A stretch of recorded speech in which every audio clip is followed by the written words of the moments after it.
Here we're open and transparent. Big guys can't be. Since we have the ability to do that, we have a different relationship with our guests. And to us, that's really important. We love being independent. Welcome to the storm.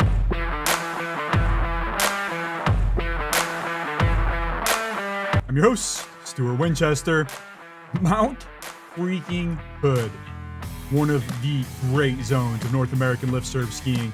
And we're going to dig into one of the raddest parts of it today at Mount Hood Meadows. We'll get right there. I am fired up that you're here. If you're listening, I just want to remind you, you can also now watch this podcast at stormskiing.com or on YouTube at Stormski Journal. You can follow me at that same handle on X or Instagram at Stormski Journal. And you can rep the storm by picking up some merch at the Storm Store at stormskiing.myshopify.com. But as always, the very best way to support the Storm's mission of independent ski journalism is to upgrade to the paid tier of the Storm Skiing Journal and Podcast. That will get you access to 100% of the Storm's written content, past and present. And a shout out to one of the Storm's biggest supporters, Profile Search International. I know you come to this podcast to hear from folks like Greg, the best minds in skiing. They are all, of course, employed, but there's always a ton of ski industry talent out there that is looking to make a move. And they could change your entire operation. The folks at Profile Search International are the ski industry talent acquisition experts. They are the only search and recruitment firm in the world that is 100% focused on the ski industry. Profile Search has used their intimate understanding of skiing and related industries and of available candidates worldwide to place hundreds of transformational leaders at the best and most progressive ski areas over the past 30 years. They have offices in the US and Canada, and they can find and negotiate with the right leaders for your team. You can reach out to the team at Profile Search International directly at profilesearch.com. You can contact them by email or phone through information you'll find at that site, or send me a note. I will make the connection directly with this expert team. All right, let's get into episode 210 of the Storm Skiing Podcast. Greg Pack, President and General Manager of Mount Hood Meadows, Oregon. My guest today is the President and General Manager of Mount Hood Meadows, Oregon. Mount Hood Meadows is the second largest ski area in Oregon, with 2,150 acres of skiable terrain on a 2,777-foot vertical drop, served by 12 lifts, including 5 high-speed quads and a 6-pack. The ski area averages 430 inches of snowfall per winter. The Drake family has operated Mount Hood Meadows since the ski area's inception in 1968. He also oversees nearby Cooper Spur, a 431 vertical foot community ski area with 2 lifts that will celebrate its 100th anniversary in 2027. Prior to joining the Mount Hood Meadows team in 2019, he was general manager at Telluride, Colorado. He has also had roles at Moonlight Basin, Montana, Mountain Creek, New Jersey, and Keystone, Colorado. Greg Pack is my guest. Greg, welcome to the storm. Mount Hood Nation is a fierce community, and they have been in my ear to Profile Meadows for years. I am so fired up we could finally make this one happen. How you doing today, Greg? Doing awesome, Stuart. Thanks for having me. Appreciate it. We were talking about that view before I hit record, and I'm sure that locals know exactly what they're looking at. But for the rest of us, what are we looking at out the back window there? That's our beginner hill with Mount Hood in the background. So yeah, this is my office. I'm very fortunate that I have this view. In fact, right over my window, one of the local news stations, Coin, has that as one of their mountain cams just to be able to show. So it's great to be able to look out there and see what's going on. Convenient for laps too. Do you manage to get out most days? I'm going to brag a little bit, Stuart. Like normally I'm only 45 days on the mountain is what I average. I am at 102 this year. I made a commitment. Taylor Middleton, who runs Big Sky, or used to, I think he's in an advisory role now. I'm not sure. But he told me one year, he goes, Greg, I'm going to ski every single day of the year. And I remember that. And even on his days off, he just went Nordic skiing or something. And I'm like, I need to commit to something like that. So I challenged, our COO, like to get enough days, and he's usually crushes it because he, comes from a ski school background, and because he had so many other outside commitments, I think I got him. But I committed to getting out there. So some days I'd be in a Teams meeting and I'd turn my camera off as I change clothes real quick, put my boots on at the end of the meeting. So I was ready to go as soon as it ended. I'm like, all right, I got a half hour or 45 minutes to get out there. And that's kind of how I made it happen. But it was awesome. Glad I did it. That's fun. All right, so there's going to be lots of lift talk, but let's start with the 2024 to 25 ski season. I was at Meadows on December 6th, Greg. It was already wall to wall. I don't think it was top to bottom. I think that lower chair was not open yet, but it seems like you had a pretty good season after kind of a stinker in the Pacific Northwest for 23, 24. At least that was the consensus. Break it down for us. How was 2024 to 25 ski season for you at Meadows? Incredible start. We opened up 2 weeks early. We target the day after Thanksgiving. But if we have the snow, we'll make it happen. The team did great. We did like a preview weekend, but that puts a lot of stress on your team when you do that, right? Everybody has all their training schedules set. People are coming in, leaving their other jobs, but we're like, we got to make it happen. We got to provide it for our guests. So we opened up for a weekend, gave ourselves a 3-day pause to kind of get back into the training, allow, those things to happen, and then opened 7 days a week after that. So great to get open early.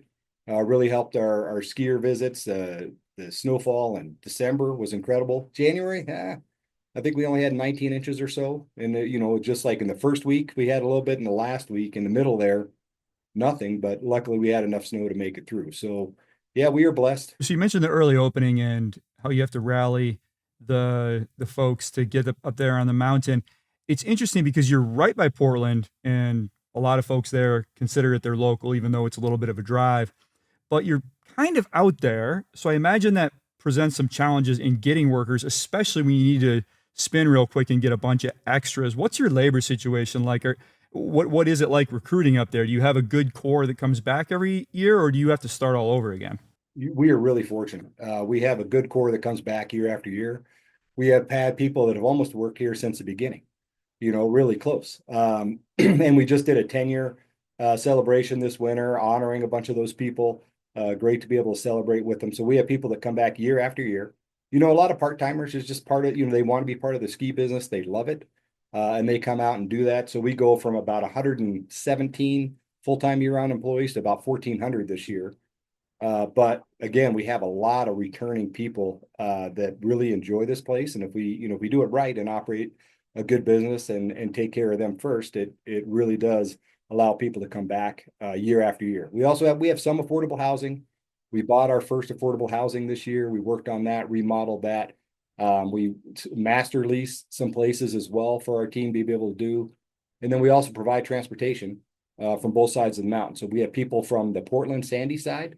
So we'll go all the way down to Sandy to pick up people on a bus every morning. And then out of the Hood River side, we run 2 buses every single day. So starting early in the morning, we'll pick people up at the event site down there right on the river. And that way they don't have to drive. They can park their car. And then we have a series of pickups through town into Parkdale and then on up the mountain. So if they don't want to drive, they don't have to. We have it for them. And that helps out a lot as well. That's like moving an army around, but you're winding that down. May 3rd will be your closing date, Saturday. At least that's from what I saw on your website.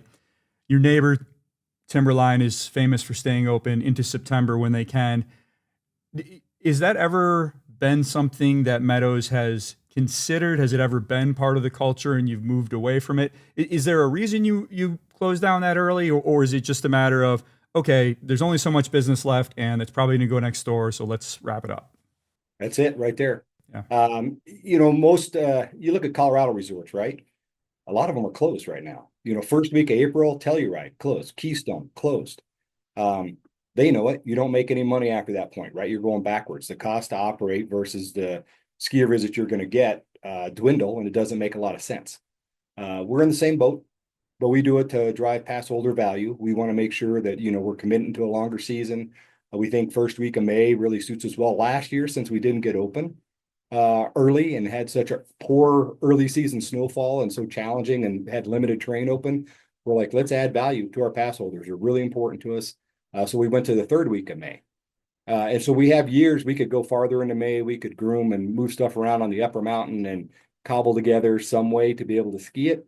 But it's just not worth it. Let Timberline have those racers. Let them, manage that business. We don't have lodging here on site.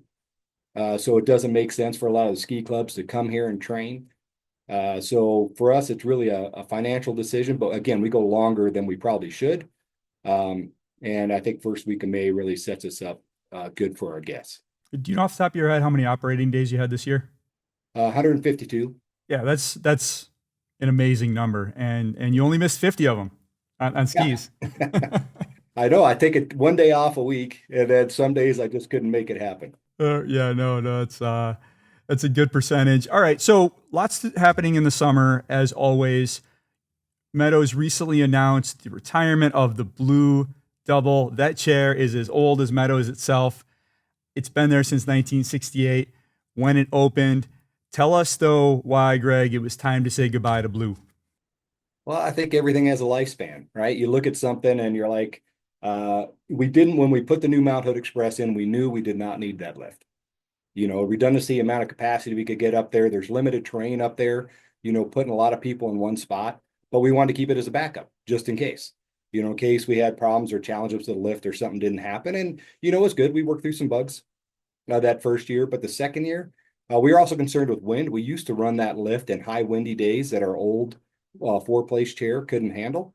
But with the weight of those six-place carriers, no problem. So the days that we had to shut down due to wind, which we did, we wouldn't have ran blue anyway because it just wouldn't run. And then when you look at all the maintenance you have to do on those older chairlifts, so there's clips on that. So every year, no matter how many hours, we're still moving clips. We're moving chairs, to different sections of the haul rope. So that team is spending like 2 weeks on a ladder, moving stuff around the terminal just for that alone. And then you get into all the other maintenance. So it needed a new drive.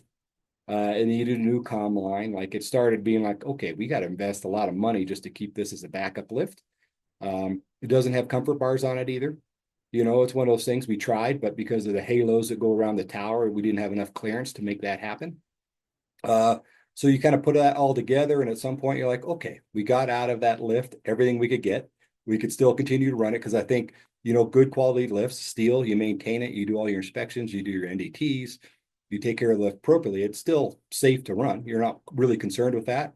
But at some point you're like, is the juice worth the squeeze, really? Are you all this effort and money to put into it over the summer, or do we just call it good? So you said a couple interesting things there, Greg, and I want to expand on this because it plugs into a narrative that I'm seeing a lot as resorts, especially in your part of the country, in the Pacific Northwest, have been very quickly modernizing over the past couple of years. We had hundreds of lifts, new lifts go in, lots of old lifts go out. So Blue was a 1967 riblet double. Riblet went out of business in 2003. Not telling you anything you don't already know, but just setting this up for the viewers and listeners here. So I'm seeing this as, for example, Alpental this year is taking out Chair 2. And it's this iconic chair. I'm sure you've ridden it. It's beautiful. It's really cool. It's one of those riblets like Blue. It has the pizza box seats and no bars. And it's really cool looking. And it's really fun to ride. And it feels very historical. And Boyne is, I think wisely, taking it out. It dates to 1967, same year as Blue, and replacing it with a modern Doppelmayr fixed grip triple.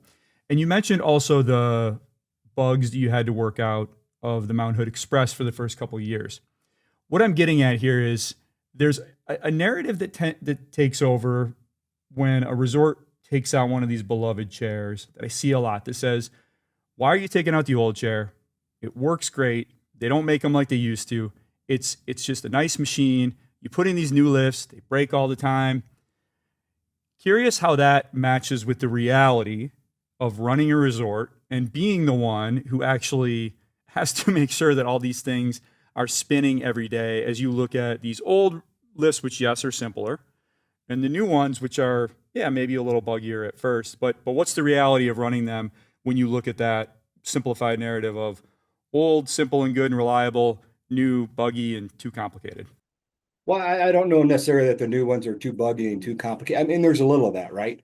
You're going to have challenges that you have to work through. And we figured out what ours was and worked with the manufacturer on that. And that was LPOA. And they're really responsive. We have a good relationship with them. You have a lot of new technologies that can help you out too. But the older lifts, the biggest thing you got to deal with is parts inventory. Right? You said it yourself. They went out of business a long time ago. So where are you getting your parts?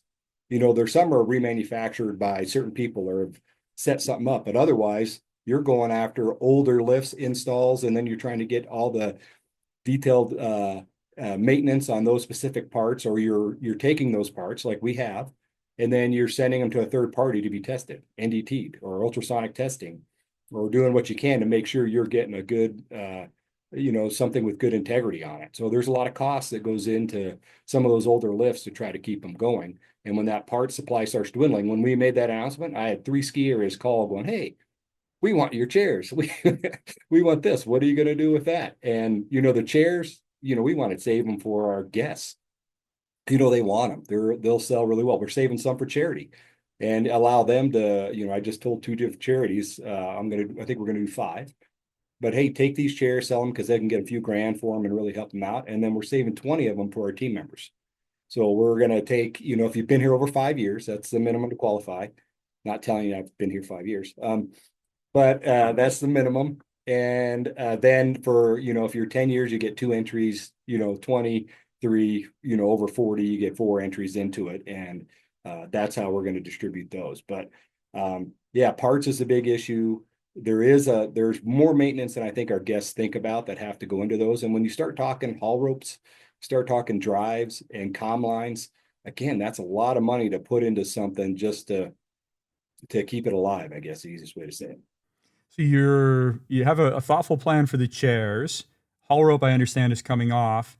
The towers and the terminals, I believe, are staying in place this summer. Why is that, and what's the long-term plan for that infrastructure? Well, ideally, we'd like the whole thing to come out, but we can't.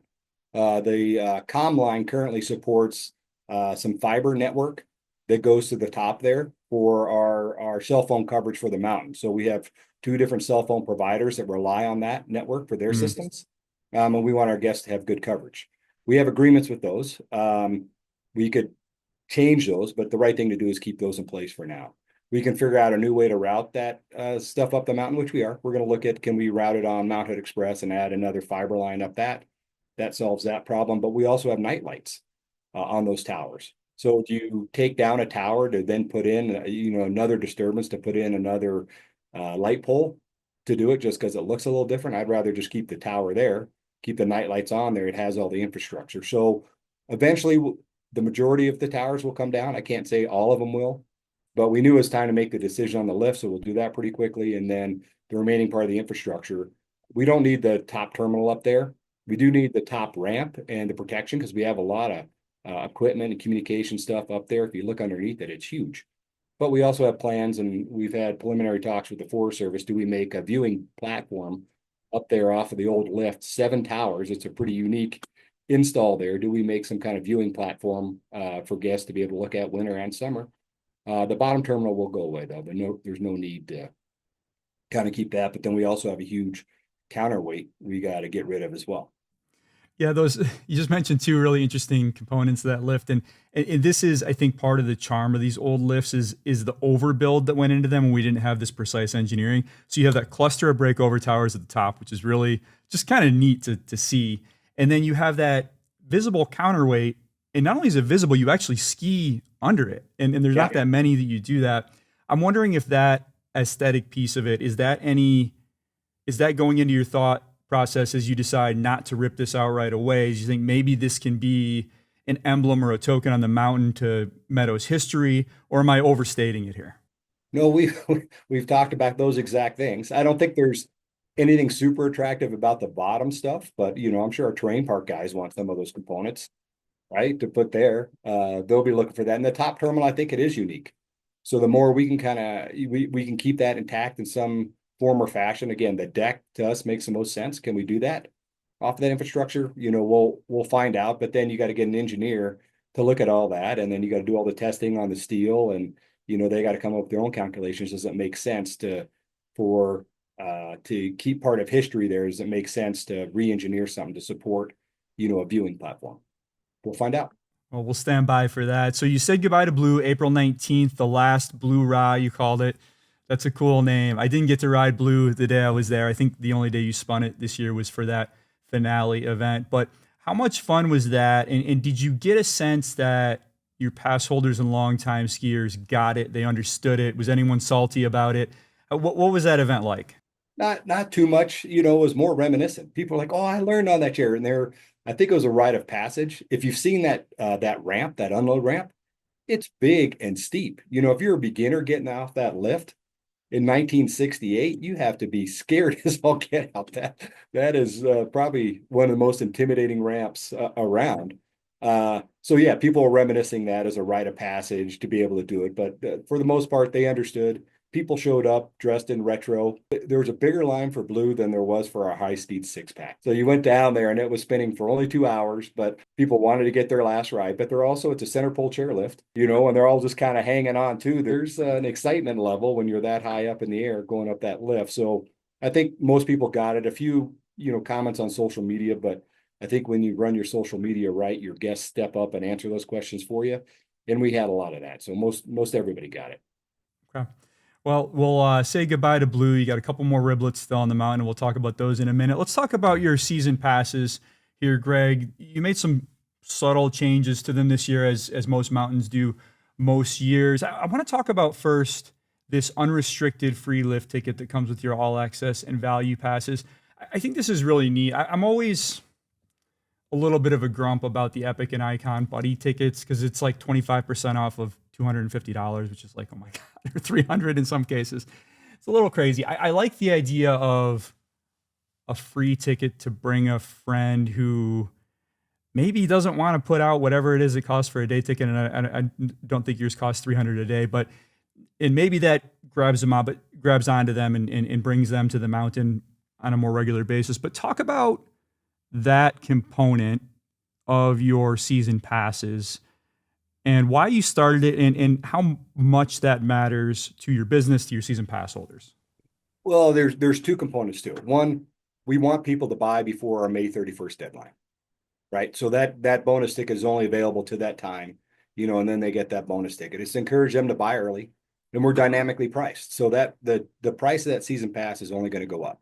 So we want to encourage people to buy early. There's people in the industry know why, like I'm sure the guests assume why, a lot of smaller ski resorts or even mid-sized resorts, you have to manage your cash flow really tight. And in the summer, there's not a lot of revenue. We don't have a big summertime business. So you burn cash all summer long. So the more cash you have in the bank, earlier get it. You don't have to dip into a line of credit like a lot of resorts do to be able to do payroll or capital projects or all that other stuff. It's nice to have that money preloaded and get that commitment from the guests. So we're willing to give a little something to get that, to have people purchase by the deadline. And then the second part of that is we want people to bring friends here. If you've never, Mount Hood there's some incredible skiing on this mountain. And I honestly didn't get, I hadn't skied Oregon before I took the job out here. Even when I interviewed, the upper mountain wasn't open. And I was like, yeah, this is a nice resort. I love it. I love the ownership and there's some incredible things to love. But when they get into Heather Canyon, or A Zone, or you hike Super Bowl, on a beautiful day, it just blows you away how much terrain is here. So if our guests, our pass holders can bring a friend up to see what we have and how we differentiate from a lot of other resorts in our area, it's only going to help us. And maybe they fall in love with it and decide to make a purchase. So why wouldn't you want your raving fans to have a ticket to provide value, to make a friend's decision to come skiing or riding here? It's simple. Cool footnote. You can now redeem those online. Is that right? You can, yeah. So we redid our website. We spent a lot of money redoing it, and there's progressions as you go through that. We're also, we use RTP as our point of sale for everything but food and beverage. And then we use micros for that. We've looked at a bunch of different softwares. Some want to charge you an arm and a leg, to be able to use them or take a percentage of your business or some other stuff to be able to make it happen. To do those integrations take time. And we really worked on our website. How can we make it easier on our guests? How can we make it where that pass is there and then they can just assign it to a profile right there? It saves us time, our team members trying to process that at the ticket window. We still need to work on, how to pick up a ticket, to make that easier. But the less time they have to spend at the ticket window or are dealing with our team to get that fulfilled, the better. So now they can just assign those vouchers themselves. They can redeem home vouchers on their profile, super easy. And who wouldn't want something easier for their guests? Greg, you're not the first operator to tell me that you're turned off by the notion of a software provider that wants to take a percent of your business. So it's not this older model where you buy a snowcat and you own the snowcat. Maybe you subscribe to that for maintenance now. I don't know. But talk about that as someone who's leading a ski area and you have all these costs and costs are going up all the time. What does that do when you contemplate, okay, now every single thing I touch, they're going to take a percentage out of it? That model seems like it could be almost catastrophic to certain ski areas.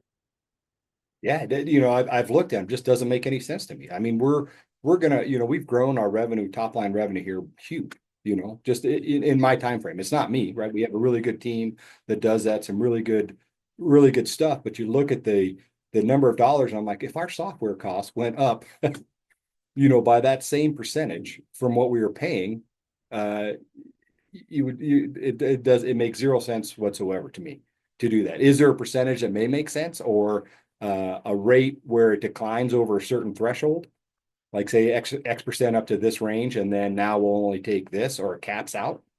I'd probably be into those. I just haven't found the right one. I'm not saying we're switching. RTP has actually been doing some upgrades. We worked stuff into our website. We've done a lot of in-house programming, had some really talented people here for a while that did that still support us, that are doing other jobs, but still love the resort and are helping out. And we do a lot of that integration ourselves. So we're, pretty happy where we're at, just not interested in paying those higher fees. So you have it all integrated, have where people can do it online now, which is great, not having to go to a window when you want that buddy ticket. I'm curious how much, if at all, Cooper Spur is integrated into your system, if it's completely separate. A lot of ski areas that have 2 ski areas in their portfolio or under management, they'll have some sort of reciprocity, even if it's just a day or some kind of discount. I don't see any between Cooper Spur and Meadows. Maybe I'm missing it. What is the ticketing pass relationship, if any, with Cooper Spur? There really is none on that. Two totally different products. We obviously we own and operate that resort, and we have a lodging business there. So for the lodging guests, we do ticket deals, packages, the whole thing. We support it that way. But the only time we have provided support, if we've had a bad snow year there and not able to get open, the people that purchase a season pass, we've given them a deal on lift tickets up here, or some other options to be able to get their skiing or riding fix for them. But that's been the only integration. When we originally purchased Cooper, we wanted to look at doing some expansion in and around that resort. The environmental and community spoke up and said they don't want to see any of that. So that piece of land is currently involved in a land exchange with the Forest Service, where we'd give up basically 600 acres of land that we own in and around there for about 60 something acres over in government camp that we could develop. That's tied up in litigation. There's a lot of great parts to that. I don't want to we'd have to have 10 different podcasts to cover all the complexities involved there. But so at the end of that exchange, that permit for Cooper Spur would go back to the Forest Service.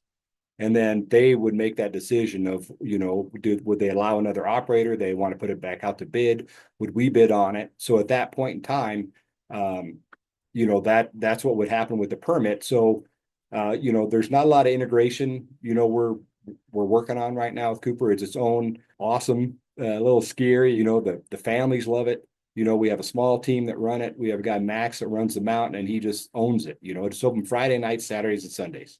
And they do some other bonus race stuff, but that's it. And that team is tight. They have fun with it, and they do a really good job. So it stands alone on its own. Mount Hood is such a fascinating place. You have Ski Bowl, you have Timberline, you have the little Summit ski area, which Timberline recently incorporated into their footprint, and then you have Meadows and Cooper Spur. Kind of amazing to me that Summit and Cooper Spur have lasted this long, and there must be something to it. Maybe there is just a bottom line calculation. Maybe they make money, and that's fine. But when you consider the value of these little ski areas, even among these giants, what is it to you, Greg, that makes sense about keeping these open when maybe you could probably just take a part of Meadows and recreate that same sort of beginner experience? Well, there's a lot to that. I think um, every the ski business needs all strata, I guess, to survive, right? You need people entering the sport who are maybe new and because it can get pretty expensive at times to be able to get into the sport. So to have those lower price options, less intimidating hills, simpler, family friendly, where the parents are still in the parking lot with their picnic lunches or whatever else, and just letting the kids go out there and experience a hill. That's awesome. You see that a lot. So to be able to have that kind of mix in there is great for the business, right? You want to see that and run in a mom pop style. Those are successful, right? It's where, the family, the husband or wife, one of them's running the ski area and the other's doing the books, selling tickets, and helping out in food and beverage at the time. Whatever, families involved. That's kind of how you make those resorts work. You don't bring in a president, you don't bring in a CFO, you keep it simple, and then but those same people are on the towers on the summer making it work. And there's a sweet spot in there. The biggest challenge for those smaller resorts are obviously getting insurance, the liability to be able to run that and being able to afford that, or the property insurance that we're all seeing increases in. Those are those big hiccups. And I think that's why you see some of those moving out of the business. I think we grew by 4 or 5 resorts last year, to the number of ski resorts, in the 70s, it was 1,100, right? We're now at 464 or somewhere in that neighborhood, but it grew 5 resorts. So some of these are making a comeback. People just want to see their local hill, and it's nice to have your local hill to be proud of. We see people at Cooper like, oh, my dad taught me to ski here, and they're in their jeans and other stuff, and they just want to be part of that culture and not a bigger kind of faster paced, type of setting, and that works for them. So there's a place for sure. So cool little spot, no reciprocity with Meadows, but it's not that expensive either, and it's also on the Indy Pass as Meadows is. Yeah. Greg, we've seen some resorts of your size stature back away from reciprocal deals for season pass holders over the past couple of years. Bridger Bowl, Powder Mountain, Brundage, Tamarack, they've all dispensed with these. You've always had a very selective program. Schweitzer, Whitefish, Baker. That's nice company, and I'm Yeah. sure your pass holders love that. Talk about a little bit about that program and why that's continued to make sense. Because it's not like, I mean, no one's ever told me that Mount Hood Meadows is hurting for skiers, right? It's not like you need people to show up. It's a busy place. So why do these programs continue to make sense with you? And are you happy with that group of partners? Yeah, it's adding value, to your pass holders. When they see that, they're like, oh, I've always wanted to go visit Schweitzer or Baker. They're competitors, but not direct, right? I mean, they may take a couple business, but we know where our core market's at. We're no threat to Baker. We're no threat to Schweitzer, right? If you're staying there in Sandpoint, it's takes a long time to drive. And same thing with Whitefish. You're not a direct competitor. It adds value to our season pass. Our pass holders love it. And it has to work for all. I think everybody looks at their visits, like who's going where or whatever. They're midweek visits. You can restrict them, however you want, and keep them fairly aligned. So it's not overrunning you on a weekend or whatever else. Somebody has to make a decision to come there. You're getting their other lodging business and in some of those other cases, right? And Whitefish in those areas and Schweitzer, there's lodging around there that works. Um, so I think it works out for all parties. Yeah, we don't want to be part of a big pass program. We get approached, we get asked. It's just, we like our independence. We like being able to control our visitation. And we'll do programs that don't impact that. Is that explaining why you have joined Indy Pass? Yeah, Indy Pass is, when they approached us, when, Doug Fish, they had tried for a number of years. We finally looked at it, and, our part of our responsibility, part of my job is to grow visitation. And if I can grow it in timeframes or availability, that work for us and don't overrun us, we'll do that. And in their case, I think 70% of their visitors buy their lower pass and visit midweek. And 30%, I don't know the exact numbers, but somewhere in there, roughly that. And we're like, okay, we could take on some additional business. And we did the math. We're like, okay, here's what it's going to do for us. Is it going to deter somebody since it's only a couple visits from buying a season pass? No. I mean, most season pass holders use theirs for 10 times, right? I mean, that nationwide, because of the big pass programs, that number's more in the 6 or 7 range. But for us and most resorts our size, that's the number. So we still have our product. It doesn't compete with it, but adds visitation, gets people to exposure to here. Maybe they'll plan a trip in the future. So to us, it made a lot of sense.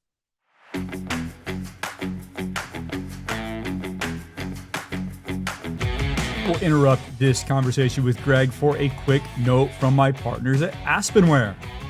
Imagine a future where 99% of your mountain products are booked online. Aspenware is the leading e-commerce solution purpose-built for the ski industry.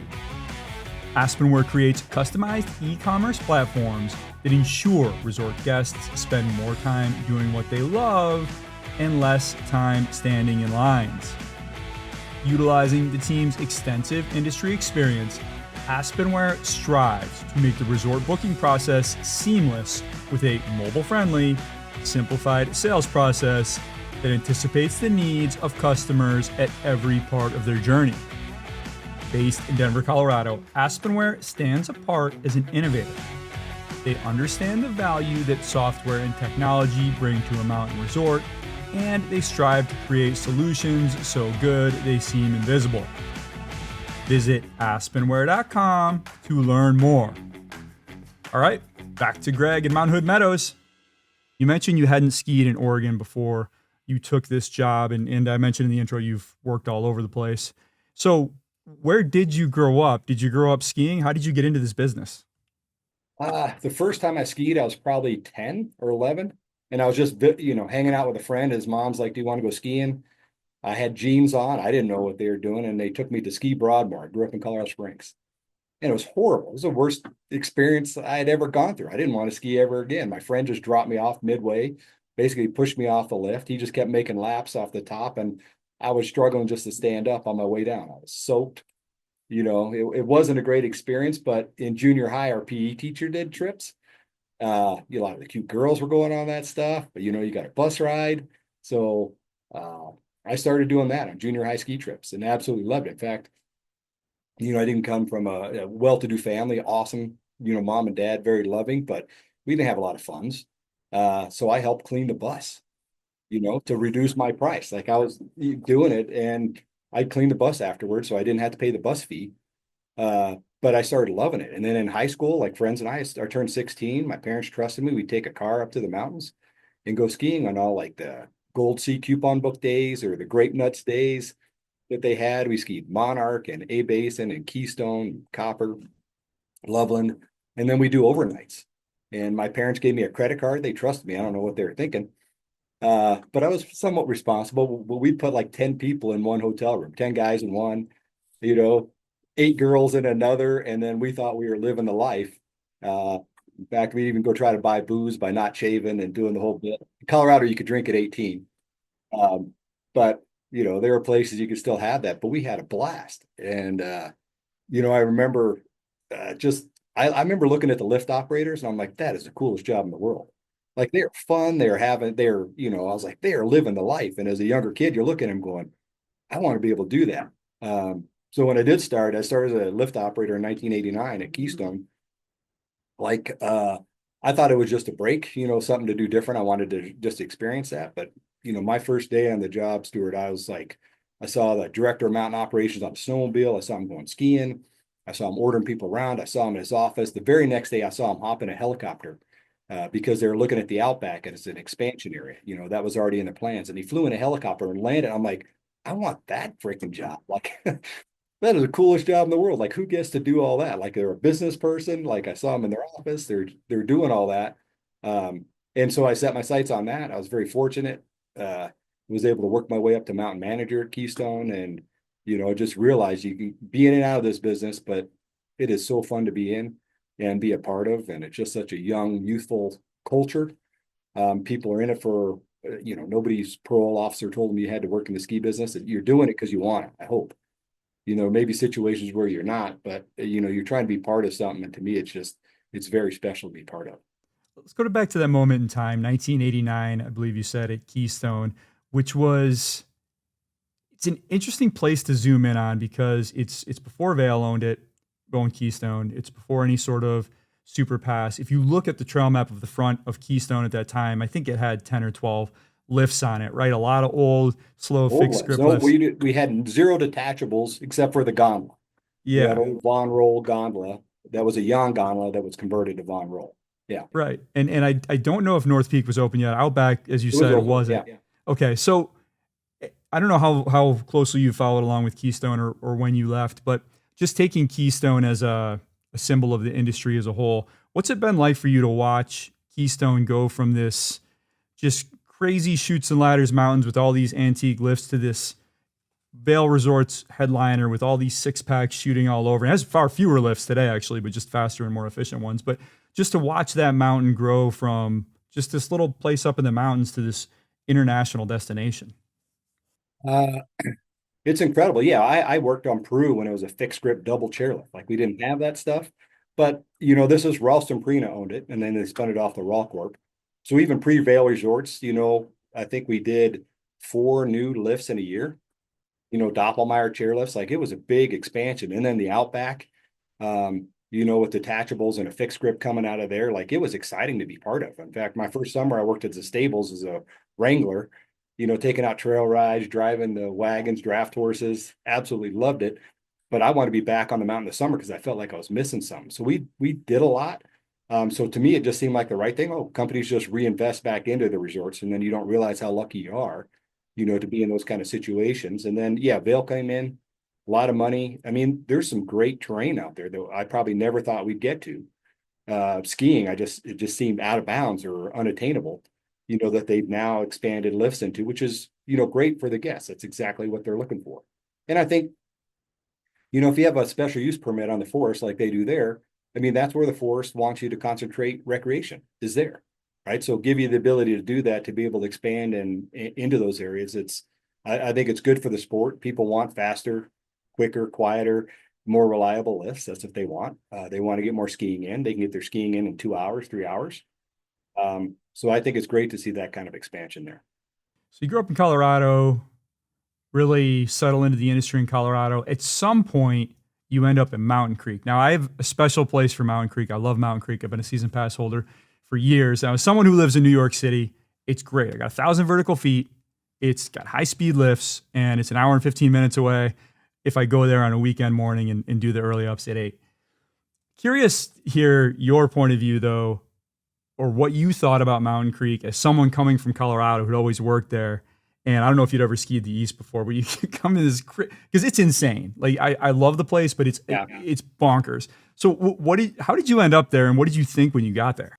Well, I was, Vail Resorts kind of went through restructuring and cleaning the house kind of deal when I was at Keystone. I was a least tenured guy at 13 years. I was a mountain manager, and they kind of just hit the reset button in there. I've heard stories. I won't get into that. But anyway, I was in the construction business doing really well, had my own construction company, loved it. But I wanted to get back in the ski business. Begin, it's all the right reasons. It's what I love, right? You got to do what you love. So there weren't jobs, in 2003, there was a lot of stuff going on. So had to wait for the right opportunity, and I was looking around and found Mountain Creek. It was Interwest. Interwest owned a lot of resorts. They were very progressive. They did our base area, and River Run did all the development. Whistler, Blackcomb, Steamboat, like they had some really good stuff. I just wanted to be part of a fast growing, exciting company, and that's why I went to Mountain Creek. I applied there.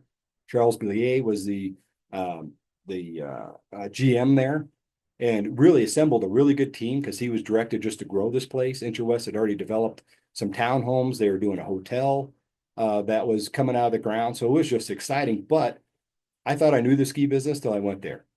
And an urban ski area, holy cow, we thought that, we knew how to run stuff. You're like, oh my God, we just had, 6 buses show up.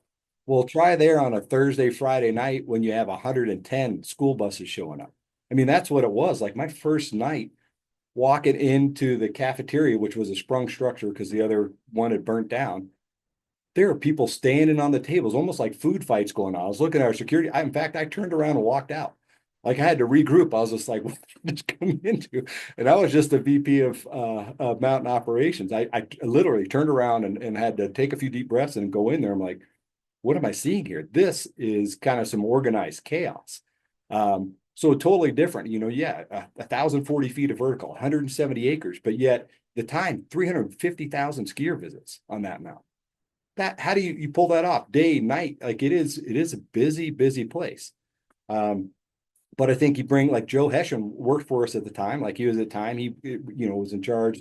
He became a black belt Lean Six Sigma guy and put a lot of systems and really smart things into place, which he continues to do now, to organize that and make it, a really well-run resort.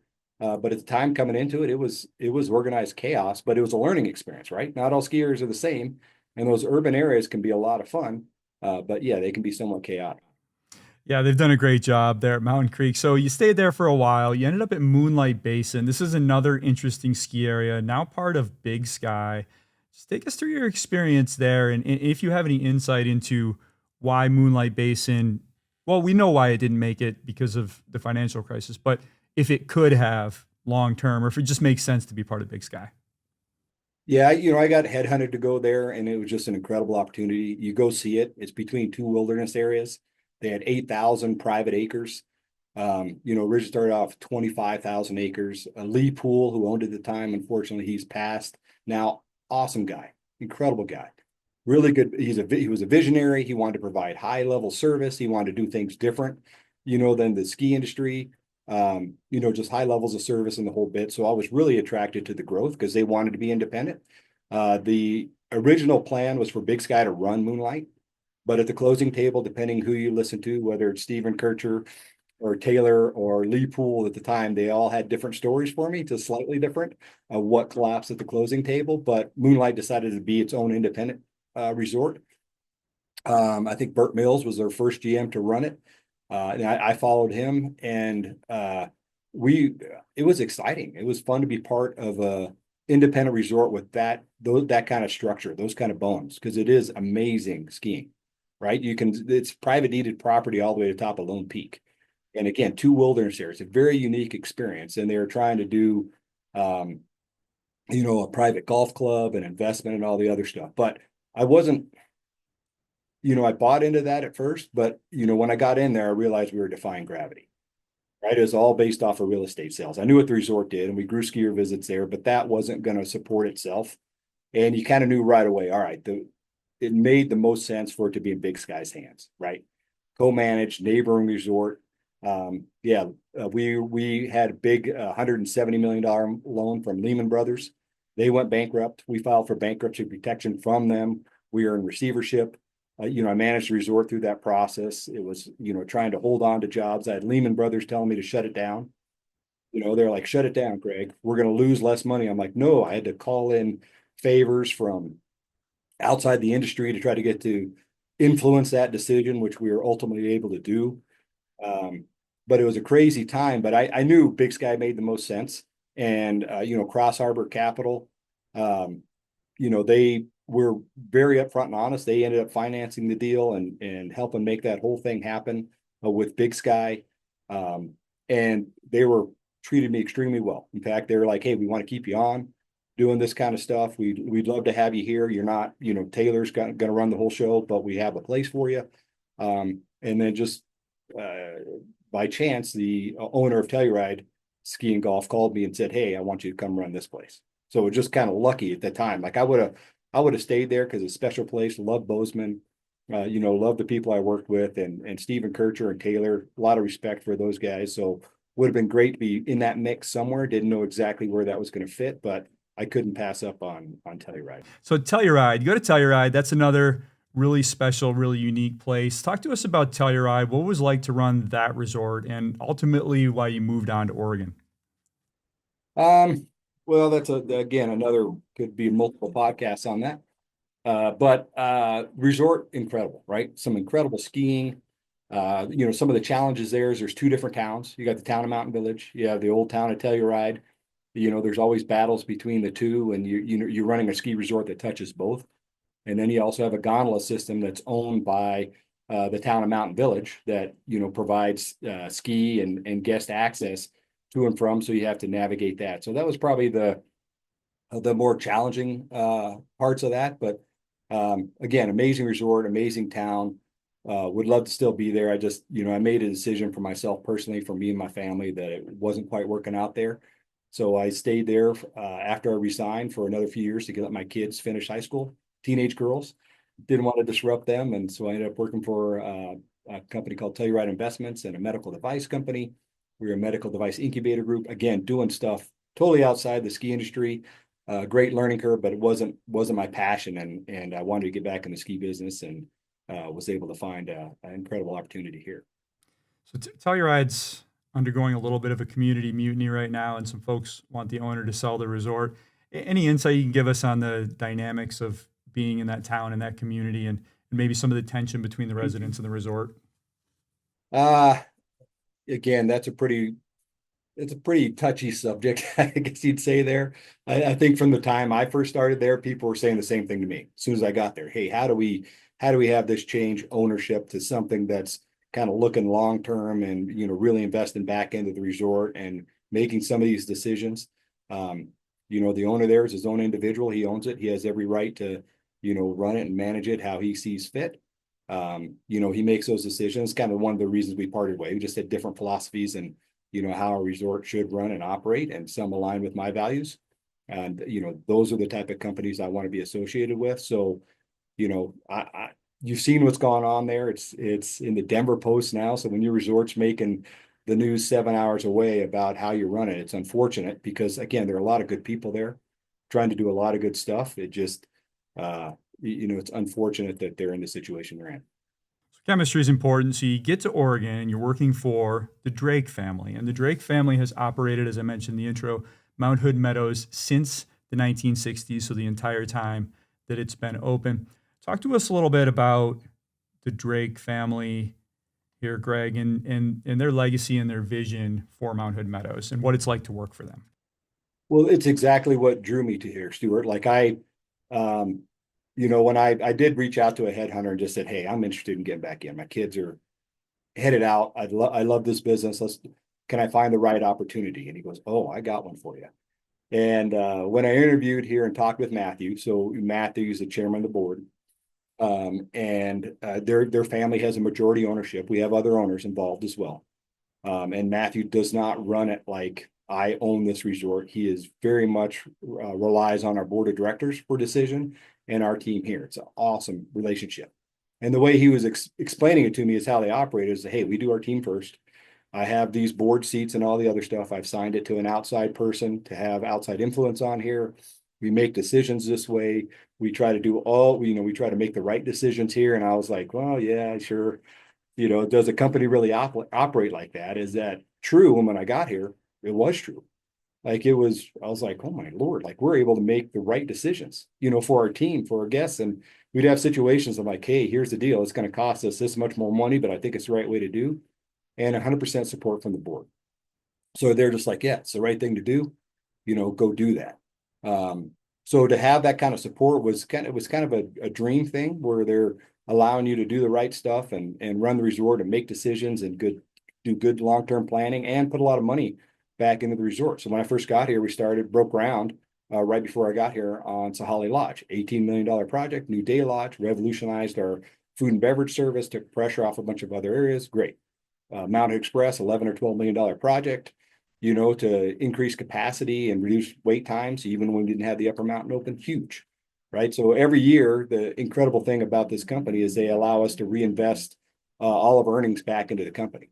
The ownership, that group is not saying pay me a dividend.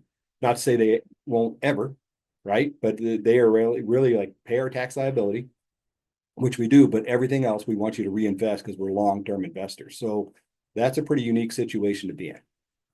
That really is. I mean, that sounds like Bogus Basin, which is a nonprofit Right. run out of Boise, and they're able to invest everything in, which is why they have high speed lifts at a community ski area. So, Telluride and Meadows sound very different to work at and very different operating. However, they have something in common, that they're some of the last remaining large independent ski areas in North America. You've also worked for Vail, you worked for IntraWest. Curious here, Greg, to hear your point of view on the importance of having large independents, even as we do see consolidation both on passes and within companies. What is the role that you see places like Meadows, I guess specifically in Telluride, based on your experience, playing in this greater ski ecosystem as we do see this more corporatized version of skiing take hold? Well, there's pros and cons to both, right? The pros to being part of a bigger program is You can take your insurance costs, which are some of the fastest rising because of property, because of general liability, and the way we are here in Oregon with the liability waiver, really not enforceable unless you do a bifurcated release and some other stuff. I won't get into all the details there, but you can spread that out, right? You can be self-insured, but have a rider or a level of protection at the 10 or $20 million range just to protect you, and that's pretty affordable for you. Little guys don't have that. The shared services with accounting, legal, some of those other functions, and you can all learn from each other. So there's some other good things being part of the bigger companies that are very attractive. I remember talking to Bill Rock, and he was telling me before when he was running Resort, he goes, Greg, it's awesome. All I have to do is run Resort. Like the company takes care of all these other functions for me, and all I have to do is provide a really good experience for my team. And that's what I like to focus on. And I'm like, that's a good way to look at it, right? You don't have to worry about all the stuff as an independent resort that you got to figure out, and you're trying to move around. But the great thing about an independent resort is we're exactly that, right? We have to have shareholder value. Don't get me wrong. Our board wants to see that margin growing and some other stuff, but we're allowed the flexibility to make decisions to be able to control volume, let's say. That's one of the big reasons we're not part of a big pass. I don't want to be overrun on the weekends, right? I mean, that's important to us as a company that we make sure we're providing a really good experience. And if I can't control that flow, which we can by limiting season passes, can limit day tickets, and I can tell you from our 15 years of having data from every single lift on our mountain, we know exactly how many guests are coming that weekend for the most part. Like, we are really good at identifying that. And I can tell you, okay, 17% of our guests, our all access season pass holders, are going to show up today, at this time frame. Like, here's where we're going to see the flow, and we can adjust our business that way. So I think in a lot of ways, we're able to provide a little bit different kind of guest experience on that. And then really just, kind of our marketing flair and the vibe at the resort, I think, is very different. You'll see it when you go to a bigger resort and how people view you and how your customers view you, or whether you make decisions. There's a lot of second guessing on those bigger companies. And here we're open and transparent. Big guys can't be, right? You got shareholders. There's only certain things they can say about their business. Otherwise, they're, they got the FTC to deal with or whatever. But we can be open and transparent and tell our guests exactly what's going on or what's happening. Is it's because we don't have to answer to that. And I think, that kind of, since we have the ability to do that, we have a different relationship with our guests. And to us, that's really important. We love being independent. It's kind of a badge of honor. It's challenging. I'm sure margins and some other stuff are different from other resorts, but I'm so thankful we're kind of in this situation. And I can't say one's better than the other. I think, when you work for one, you have different things that you focus on. But for us, it's great being independent. So it sounds like you're comfortable in that place, in your place in the market, Greg, and you've had a lot of experience dealing with it. Curious if you have the sense of whether or not it'll stay that way. And I realize it's a question you might not be able to answer, but I ask because Pete Sontag's been on this podcast a couple of times. He heads Sun Valley, and he has emphatically expressed that the Holding family is 1,000% committed to long-term ownership, and they've made that very clear. I realize you may not have that insight, but I'm curious, based on your relationship with the owners, do you have the sense that the desire is to keep Mount Hood Meadows as an independent ski area over the long term? 100%. That's where they want to be, and that's 100% across our entire ownership. They're proud of that. They're happy with that. There's not any kind of thing ever entertained about that. Could that change over time with a bunch of different things? You bet. I think you have to have your eyes wide open. I think every independent area at some point felt, we're going to be independent for whatever else, but family dynamics change, things change. So you can never be 100% sure, but I can tell you the family is 100% committed to doing that. Our board, our current owners, membership, they love being independent and no thoughts of making that change. I think Mount Hood Nation is going to have some good feedback on that one, and I'm glad to hear it myself, because I really do think it's important to have a nice balance in the marketplace. So your ownership is, as you said, very committed to making investments. I imagine one of those investments you were referring to was that Mount Hood Express 6-pack that we talked about. I got a chance to ride that lift. Gorgeous machine. From everyone I spoke to who skis there regularly, it's really changed the flow of the mountain in a positive way. But it's a couple of years old now, and that's great. And that gives you time now. You're clearing out blue to think about what could be next. And I imagine you have a master plan sitting there somewhere. So what's on your wish list here, Greg? What would you like to do now that you have lift wise, now that you have Mount Hood Express up and running and all the bugs worked out in the first couple of years? Well, it's your work, Stuart. There's a nuance to running a healthy, profitable company, right? I gotta make sure, and you've seen it across the industries where some resorts get into some bad debt, right? They over leverage, for too many years in a row trying to do this, and they get caught in a couple bad seasons, can't weather it, and now they have really expensive debt to finance, and it can implode on itself. So we're really careful with that. We're super uh, sophisticated in those regards about how we do finance these projects, whether it's out of cash or working with our bank. And right now, interest rates aren't telling you to go out and borrow a ton of money. In fact, we've done some forward swaps that we're in the money on already, and we just were to hedge against those kind of things, and we're in a great position. But the board is really anxious for us to continue growing and doing that, to actually leveraging and making some bigger moves here to expand the resort. They've been really supportive of that. I see a lift coming out of our Sunrise parking lot. We're calling it Lift 15, which would provide some beginner access back down to that parking lot. Then we wouldn't have to really run shuttles, except for those people getting rental equipment and other stuff going to the lodge. But it greatly reduce the amount of buses we have to put on the road to get people out of there every single morning because we end up parking that parking lot. So people could ski back there. It'd provide a really nice beginner pod that people can just recirculate through that. Just a couple trails, a lift coming out of there, super easy. Would love to see that happen, and we're working on the planning of that now. So that's kind of our next big move. Lift wise, the other infrastructure we want to do too is a new Nordic Center. As part of our deal with the Forest Service and providing a twilight parking lot, which we desperately needed some additional 1,000 cars of parking. We were going to relocate the Nordic Center. We've been working on plans. We have them all designed, just trying to get them in an affordable range right now. So that's another big project for us, but that's a $3 million project, if not more. And then getting back to the lift stuff, we'd really like to see maybe a realignment of Heather Lift and some additional capacity there as well. What would you see a new lift at Heather? Yes. Yeah. The existing lift, again, it's older, but we just invested in a new drive, on that lift a couple of years ago. Where, we have fiber run top to bottom there. We have gates down there at the bottom. We're putting in all new access gates this summer across the resort. To be, the gates we have now are 15 years old, so we're investing in that. But Heather Chair and that terrain is amazing. But our challenge with that is if you look at the flow of our mountain, you have to take that lift up, then to ride down another lift, to star lift, then to hop on that lift to be able to go back up. And then if you're skiing from the top from A zone, again, you add a third ride in there, or because you got to take Mount Hood Express and to get to Cascade and be able to do that. If we could make Heather Canyon an area where people could lap, that's what you want to do. If you put in a lift, you hate for it to be a transport lift, right? In some situations, you can't get out of it. But as an operator, make a great skiable pod. If you're putting a lift there, create or add some additional terrain. So if we are able to unload that lift near the top of Star or just above it, when we have Heather Canyon open, it's the only time that lift runs, people could lap Heather Canyon, right? So it takes the pressure off a Star, that lift, because that lift, we can have lift lines from both sides on that lift. But again, that four places is about the right size lift for there, except for those busy weekends when we don't have that lift open.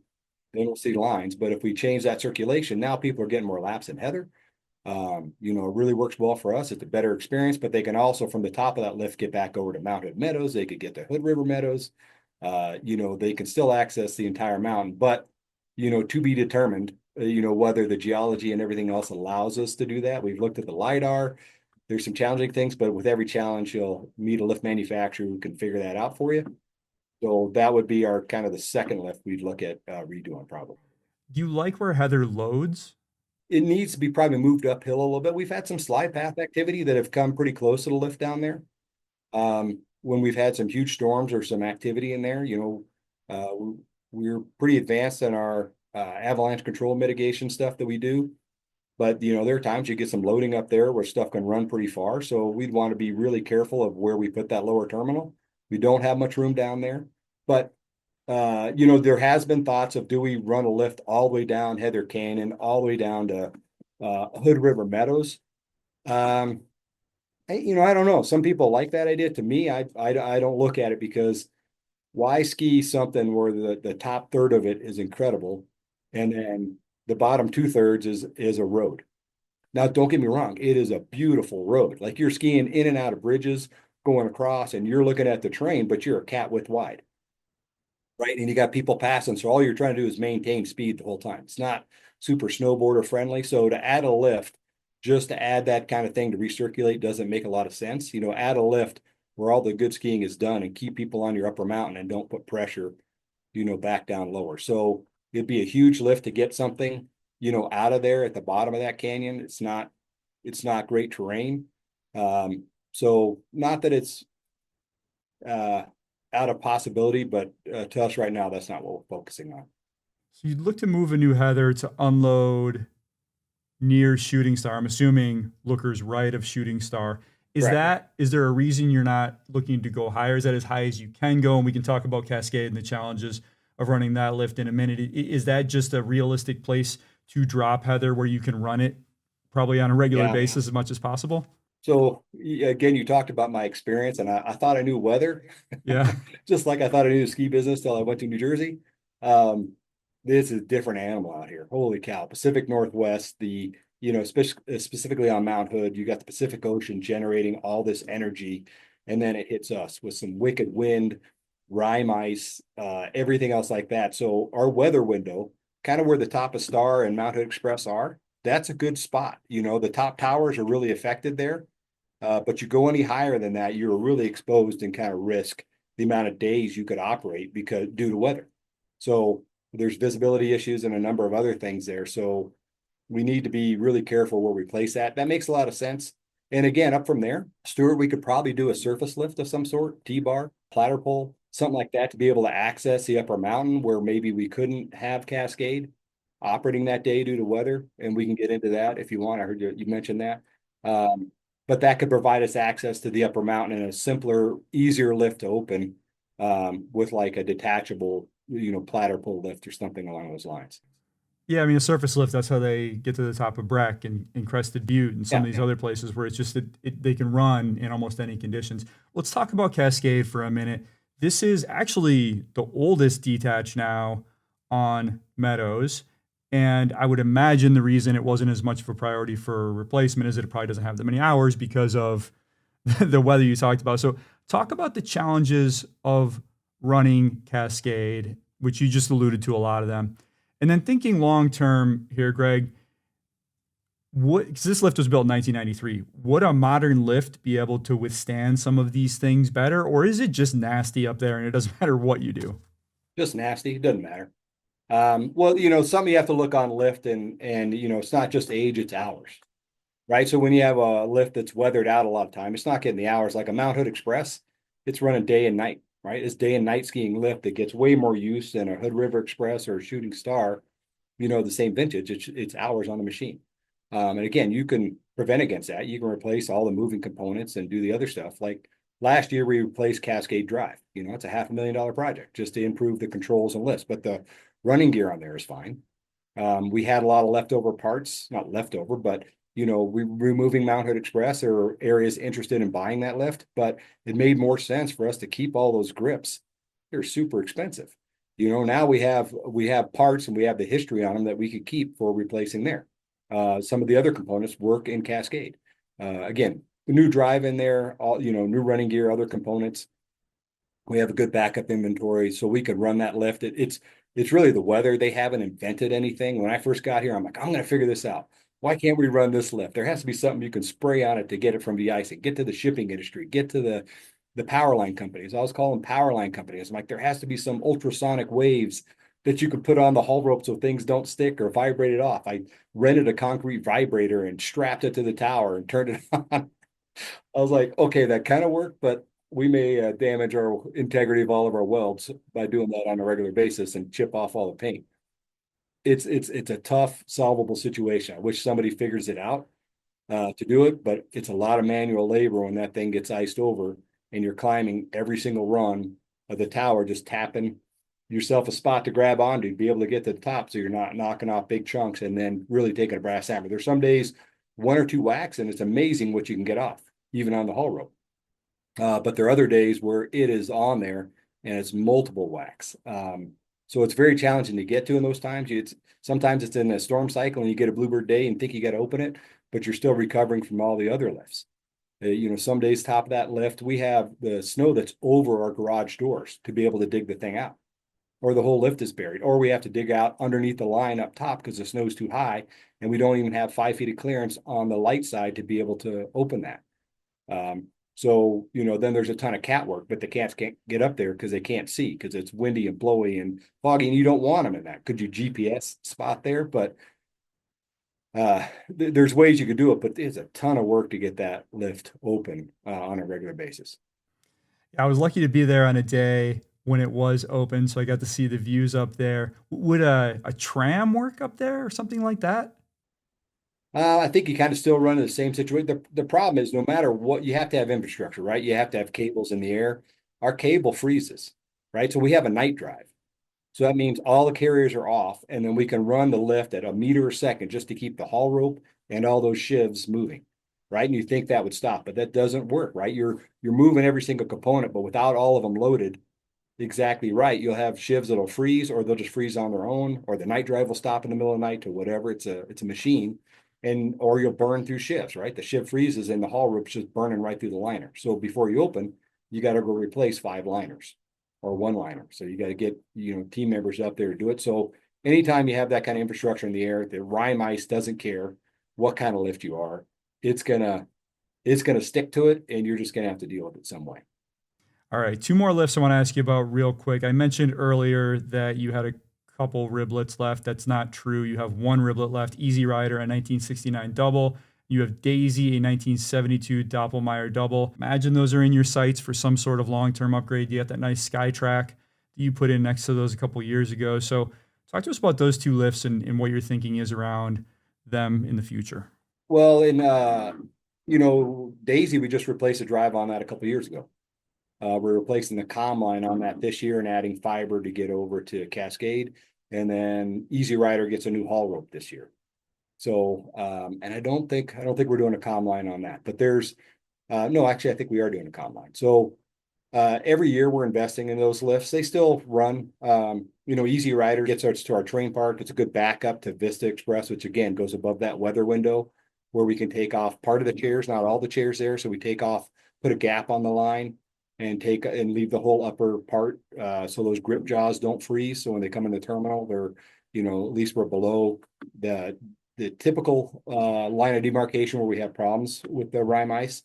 So those lifts still get invested in every year. And then Daisy's a backup lift. We won that early season. We run it when we're really busy. It's more optics than anything else. If you looked at the capacity out of there, it's not great, but it's a good backup lift for us, so it doesn't get that many hours. So it's in good shape, but we do want to replace that lift and change the alignment a little bit. We're looking at how do we create a better beginner pod. We had 3 main lifts going out of the base area right there and opened up our beginner area and did some changes over here right by my office to create a great beginner slope and a carpet there. That's what we've kind of laid out on our master plan. It'd make for better flow, better access to the base area. Because right now we have constrictions because where we have our beginner carpet there, we force everybody around 2 sides. We force them down a run called Speedwell, and then we have to put a bunch of fencing in there at the bottom of T-Bar Hill or Buttercup. So they protects the ski school people there in the buildings, and people aren't carrying a high rate of speed through a narrow area. If we open that up now, we could open up some trees and allow people to ski to the base area any which way they wanted. So that's a big change for us. But again, kind of got to map that out and keeping the resort healthy cash wise and lending wise.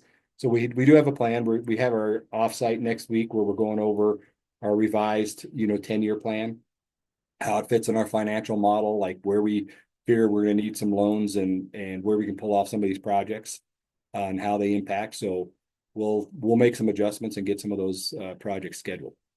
You mentioned that potential beginner expansion out of the Sunrise parking lot, which would be huge just from a access point of view and not having to worry about a shuttle, which is a big deal if you're carting around kids, for example, on a Saturday morning.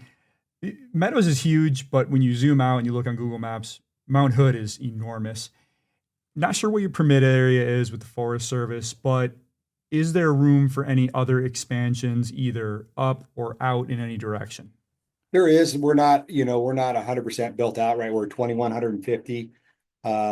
We have, I forget what it is, close to, we're only 66% built out or something like that.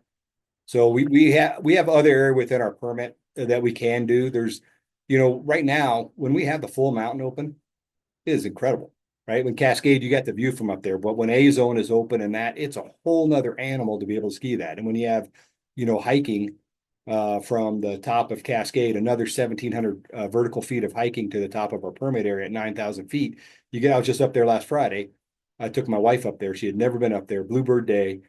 You go hike and then ski that. Like she thanked me no less than 10 times, Stuart. She was like, that was the most incredible. Like, and you get people to see that. You're like, man, that is incredible. I doubt we'd ever put lift infrastructure up that high. One, visibility corridors. People love Mount Hood.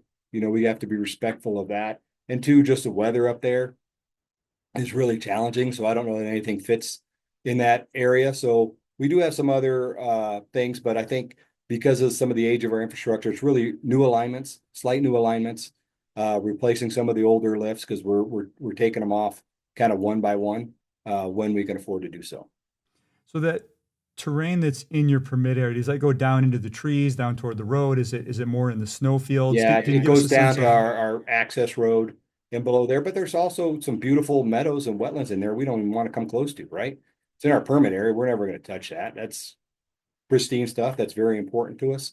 But yeah, we do have some other areas, even up on Pea Gravel Ridge, which is in our permit area, and we have some hiking and stuff, but the snow is good over there when it gets softened up, but then, there's also challenges with that terrain as well. Humor me on this question. You're right next to Timberline, ski from Alta to Snowbird, right into Solitude, different owners. I know there's a gorge there, but engineers can solve anything. Ever talk about a ski connection with Timberline? No,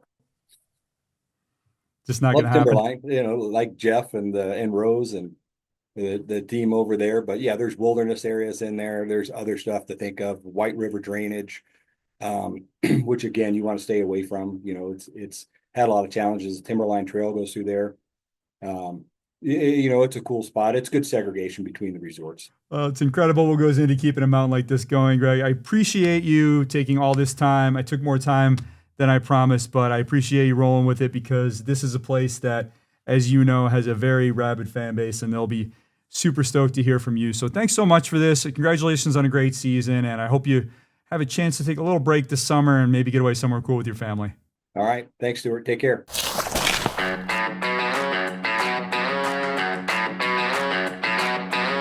That's Greg Pack, President and General Manager of Mount Hood Meadows, Oregon. Thank you so much for that, Greg. That was awesome. Amazing job. Really appreciate it. Really appreciate all of you for listening. I've got tons more pods in the pipeline. I am scheduling through the end of 2025 already. I have chats on the books with leaders of A Basin, Sugarloaf, Blue Mountain, Ontario, Killington, Taos, Waterville Valley, and many, many more. You will want to subscribe to the Storm Skiing newsletter at stormskiing.com to get those the moment they're live. You can also follow the Storm on X, Instagram, and YouTube at Storm Ski Journal. Until next time, stay well, stay safe. I'm Stuart Winchester, and I'll talk to you again very soon. The Storm Skiing Podcast is a Quicksilver Films production.